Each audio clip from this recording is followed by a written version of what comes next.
I promised I was going to do more counties, and I didn't lie. Today we're going to talk about Stafford County. Named after Captain Lewis Stanford. So with some of the people that counties are named after, it's really easy to find information on them. With others, it's not. And then with some, you have a lot of information, but also not a lot of information at the same time, and kind of parsing all together is hard. But stick with me, and it might make sense. I don't know. Who am I to judge? But here we go. Lewis Stafford is going to be born sometime around 1833 in Pinwell, Vermont. The reason I can say that, and why I have to say sometimes, is in 1851, he was a justice of the peace in Bennington, Vermont. So I know he's at least around 18 during that time frame. I do know he is going to live in a town called Grasshopper Falls, now called Valley Falls. They changed the name because the river that Valley Falls used to be on was the Grasshopper River. They changed the name to Delaware River, probably right around the time the Grasshopper Horde started causing a lot of havoc in Kansas, and some people probably found that offensive. So hey, name changes. They're older than we think they are. But anyways, he moved to Grasshopper Falls in 1857, and he was a blacksmith.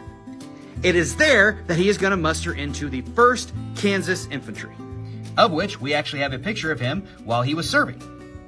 He serves with relative distinction in the 1st Kansas, and we know a lot about his time in the service because he writes letters back and forth to the woman he was courting at the time, whose name was Kate Newland. In those letters, he talks about battles of Wilson Creek and just kind of the general day-to-day life in the Kansas 1st.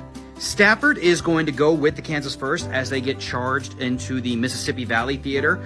He's going to serve as part of the Vicksburg Campaign and later the Mississippi Campaign under Ulysses S. Grant as part of the 1st Kansas Infantry.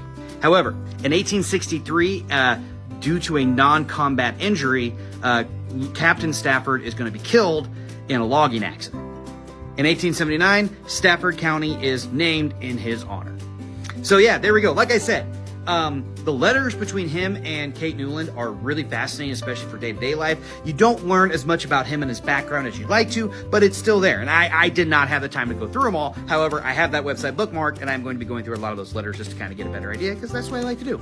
But anyways, guys, there you go. Stafford County. One more down. I think I'm getting close. I got about like 25 more to go. I swear to God, I'm going to get these finished. It might not be this year, but I swear I'm going to get them finished. Have a great day, guys. Peace.